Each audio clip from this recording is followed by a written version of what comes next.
Hello there, and welcome to Star Wars Music Minute, where we celebrate Star Wars through music and sound, 5 cinematic minutes at a time. I'm Chrysanthe Tan, and today's episode is inspired by minutes 41 through 45 of Star Wars Episode 8, The Last Jedi. In this set of minutes, Rose tases Finn for trying to desert the Resistance. Finn comes to, and then they bond over their shared knowledge. They bring Poe into the plan. Then they call up Maz Kanata, who tells them to find the Master Codebreaker. And then Poe peers over Leia, says he's not going to tell Holdo the plan. And finally, we cut to shots of Rey and Kylo in their respective locations, picking up on each other's presence. This chunk of minutes is heavy with dialogue and details. There are lots of close-ups, and the physical space is confined. We're in small rooms for the most part.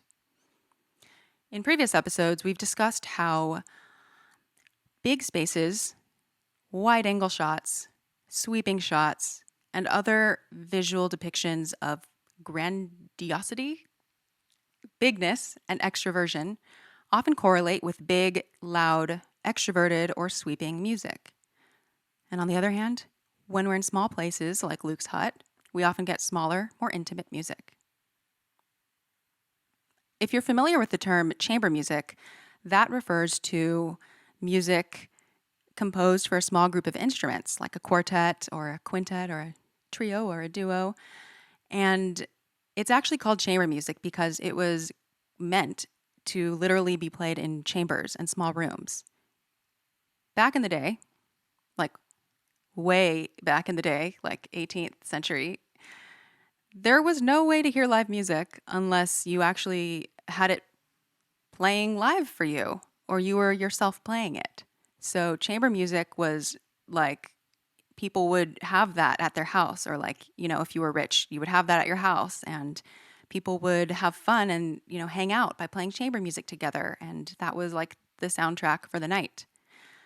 In fact, this is also why the piano is so popular, or one of the reasons it was so sought after to own a piano back in the day was because the piano was, in many ways, the original record player, the original phonograph. If you had a piano at home, that meant that you had the possibility of music. If you yourself played, or if you had a guest who could play it for you, that was that. So, little fun fact, a little bit of a diversion, but this whole tangent is just to say that in film, when we hear small music in small spaces and big music in big spaces, that's not just a random scoring trend. It's really rooted in a real-life context. It's sort of like bonsai trees, but with music. So, minutes 41 through 45 of The Last Jedi take place in physically small spaces with lots of dialogue to pay attention to, and thus the music plays a more subdued, supportive role. As usual, there are several familiar leitmotifs that pop up throughout, like Rose's theme, Resistance March, but it's easy to get stuck in a habit of just pointing out leitmotifs and dismissing the rest as background underscore happening, I do this all the time. I get really excited about the leitmotifs, so I kind of jump from leitmotif to leitmotif and then sometimes skip a little bit over the really soft stuff in the background. So, this is a good time to bring up a term called incidental music. First, a definition. Incidental music is music that accompanies a film, a play, television, or other dramatic medium, like what we're watching. Like The Last Jedi, what we're discussing now. This definition of incidental music has grown over the centuries, and there are various interpretations of what it means, but for general purposes, this is usually what it refers to. Incidental music is basically the score. It's the thing you hear while you're watching the movie that the characters on screen do not hear.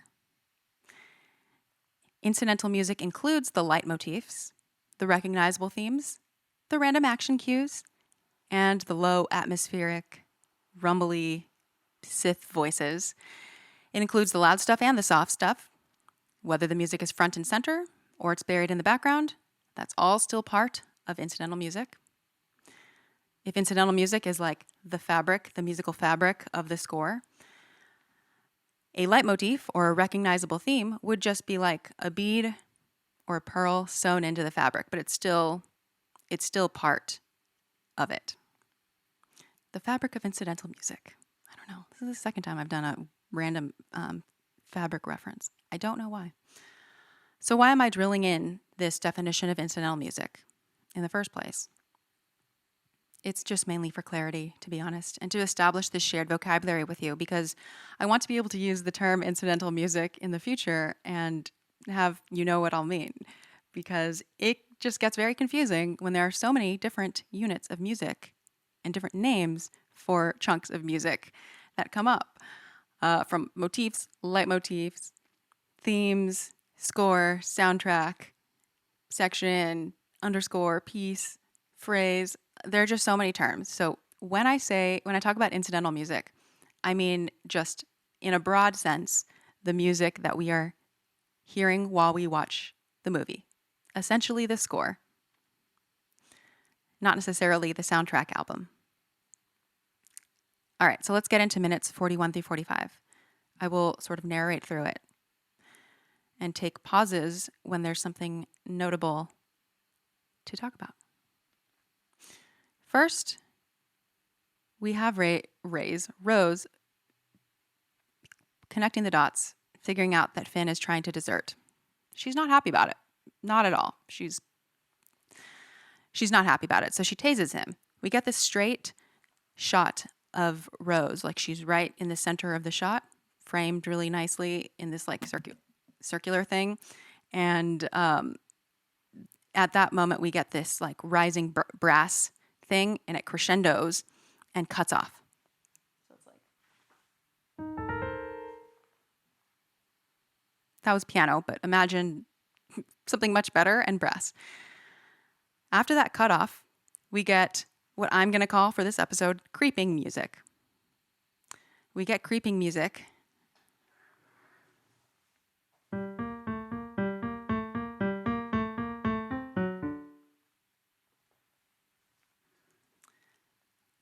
And then the creeping music is as Rose is sort of wheeling Finn.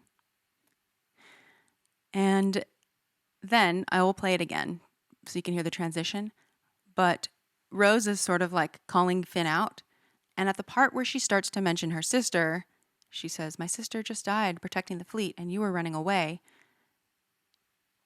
The creeping theme is sort of morphs into Rose's theme. So let me play that.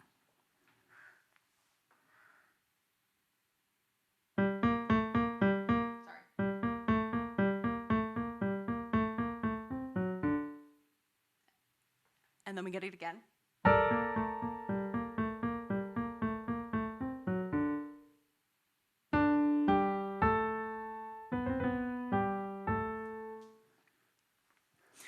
It's much smoother than that in the film, but yeah, so it creeps, then Rose's theme, and then after she says that line, like it doesn't really linger there. Do you see it? It's very like whatever the moment needs. The music never takes up too much space with like, oh, let me just go all out into this rendition of Rose's theme. It's more like little hints. It'll do a phrase of it. So right after she says that line, we go back to the creeping music. And this time it's in E minor.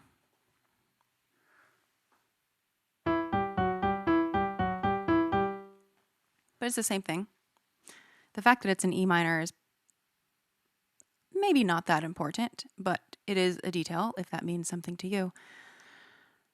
So then we get sustained chords, and this is as Rose is sort of like talking about the trouble that she thinks that they're in.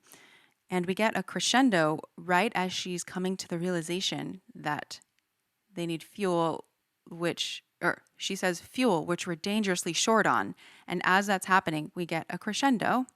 Crescendo just means getting louder. And as we've discussed in previous episodes as well, it is a very common technique to crescendo up to a climactic point, like a mini climax, and then do a cutoff and have that be a nice way to quickly transition to something else. It's sort of like in editing. Nope, not going to go with that reference. It's basically like a clean start if you do a cutoff. So we get that. And then this is when Rose and Finn are sort of back and forth on the fuel and the situation and everything. As they start to bond, we get Rose's theme again, especially in the spot that says dedicated power breaker.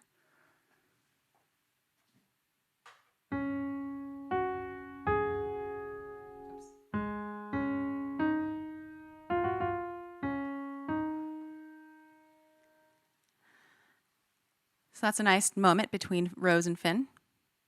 And then guess what? We go back to the creeping music. This time, they're explaining the situation to Poe.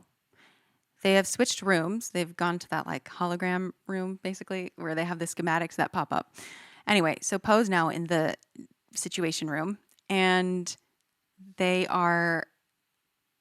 you get a sense of things picking up the pace. And let me show you what I mean by that. So first, consider the bass line of the creeping music.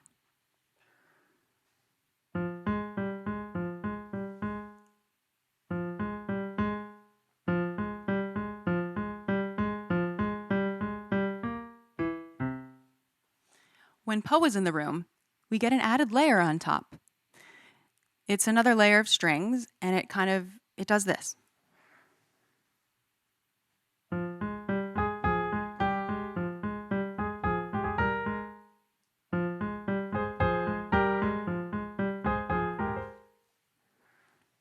Do you see what I'm saying? So here, the score kind of incrementally builds. Like we had that baseline creeping layer.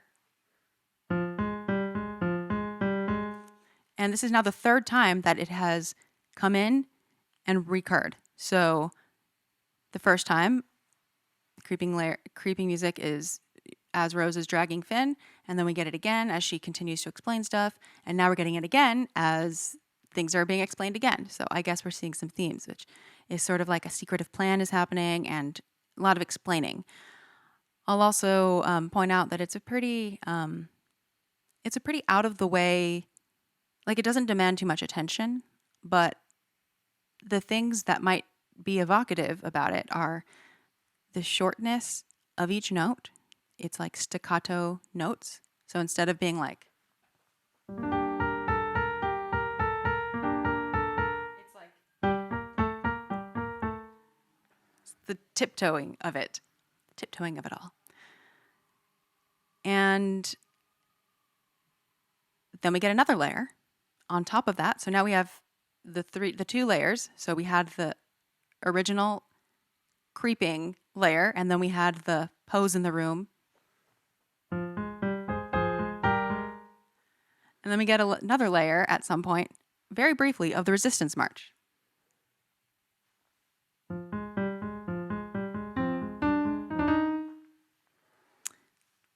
So that's neat. The Resistance March pops up as Finn is explaining to Poe, and like right when the green hologram schematic, don't know what it's called, shows up. So if you are following along with the movie, you'll notice it as the green thing pops up. This is an instance where I think the incidental music really complements what's happening on screen and ramps up the excitement in a small way, like little by little with those extra layers. And it sort of signals, at least to me, that the stew is really starting to cook up now. Like it inches with every layer, it sort of inches the action along without contradicting or challenging our expectations too much. It just kind of helps coax us and guide us into understanding what's happening, and more so, no one really understands what's happening there, okay? I don't really understand the fuel thing. I'll just take their word for it. But the music ramping up like that, steadily adding the layers, sort of adding a little bit of excitement, that tells me, it makes me feel like, oh, something's happening. Okay, I don't understand exactly what they're talking about, but I understand the emotion of, oh, now we're getting somewhere. So I don't want to speak for you, but if that's how you feel about it too, let me know. So I don't think, so it's not just me, but I think it's pretty realistic to assume that the music guides along our sense of how that pacing is. So while this really aids and complements what's happening on screen, it doesn't always have to be like that. Incidental music can be really powerfully used sometimes to starkly contradict the on-screen action. So this can serve to reveal a character's true intentions or give us a hint of something very foreboding. Like, I imagine you were in the most peaceful screen, like you couldn't hear the music, you had it on mute or something, and you were watching like the most peaceful thing, but then you turn on the music, and instead of hearing something like sweet and happy, you hear something that sounds like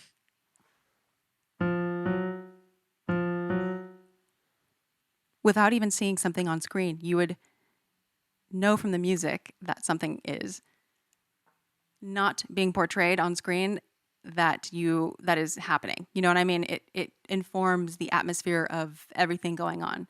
So that's not happening here necessarily, but we'll keep an ear out for that in future minutes. I think it's really interesting when the music betrays what you're looking at.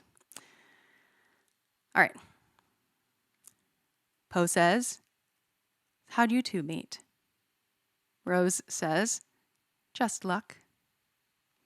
And now this is pure speculation, so I could be wrong on this. Or, whether I'm right or wrong, it's something I heard that is certainly not fleshed out enough to know for sure that this is what it was meant to signify. But to me, I hear a glimpse of the main title. It's definitely not for sure. But listen to it for yourself and just tell me if something reminds you of it. It does this. And that is such like a common grouping of notes. It could be anything. It could be a coincidence, but it's in the same key as the main title. And it's just, I think it's played by the same instruments that the main title does. Does that? I'll play that again.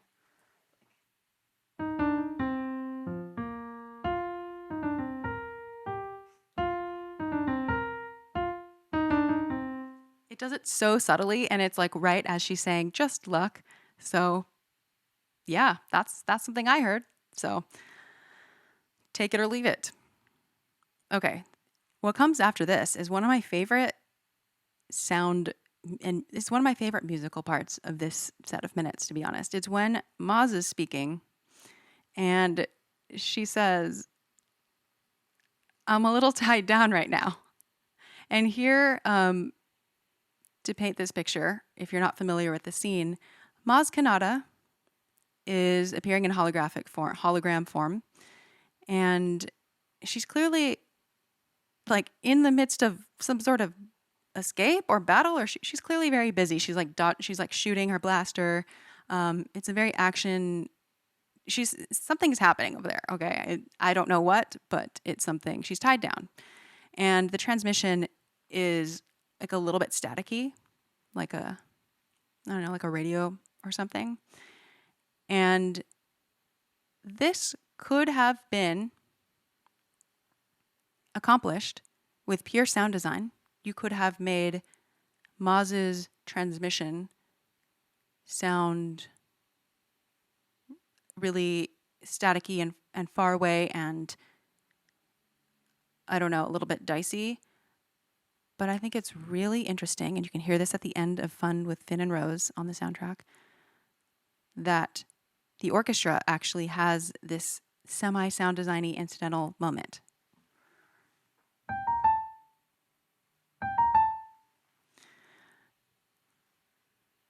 Don't know if this rings a bell for anyone. No, it's high pitched. And underneath, you hear something buzzing. Like it's like a metallic buzzing. So it's like scored static, and I love it.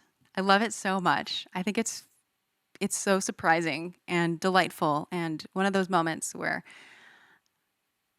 the lines between the incidental music and the sound design are a little bit blurred, and yeah, I just love that moment. So if you haven't noticed that, I urge you to look back at The Last Jedi, minutes 41 through 45, toward the end of it, and and hear that for yourself. Or you can just turn on the Fun with Finn and Rose track on the soundtrack, because that is how that track ends. It just dies out with.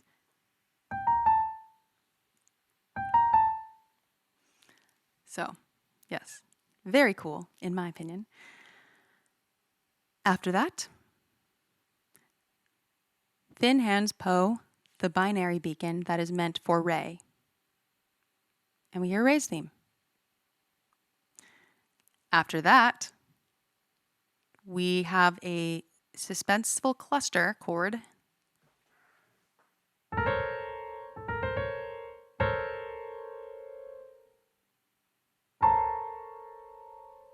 It spans multiple octaves, so. And this is as we cut to Rey and Kylo. It does a crescendo, it grows as we see views of them. I can't do crescendoing on the piano, so. Okay, Rey is waking up for her first lesson, and Kylo is getting worked on by some droids. He's sitting alone, and it cuts out right at the moment where it is clear that they've established a connection. I mean, like a force connection. I love that because sound design wise, the hallmark of these force interactions between Rey and Kylo, the hallmark is really that the music drops out. It is all focused on their sound effects. Not even their sound effects. It's more like it's mixed in a way that it sounds like it's in a vacuum. And there's a little bit of, I don't know what it is, pre-delay. I'll get more into this in a future episode. But the way Kylo and Rey's long-distance interactions sounds is just so evocative, and music is never a part of it. So for me, when I hear that the music cuts off in that moment, that is how I know that they have witnessed each other, that now they're connected. So that is the end of the music in these episodes. In these minutes. It's not a place where the music gets a lot of the spotlight, but there's still a lot of interesting aspects to highlight in a different way.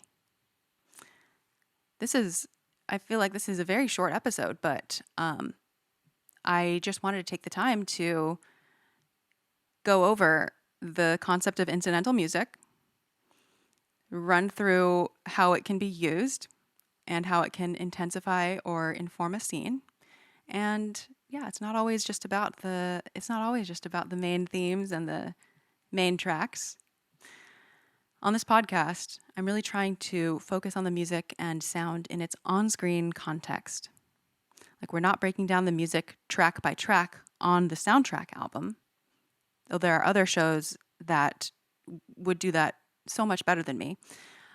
We're exploring how the music lives in the context of the film as just one layer that works symbiotically with the set, the script, dialogue, cinematography, costuming, props, midichlorians, and all of that stuff.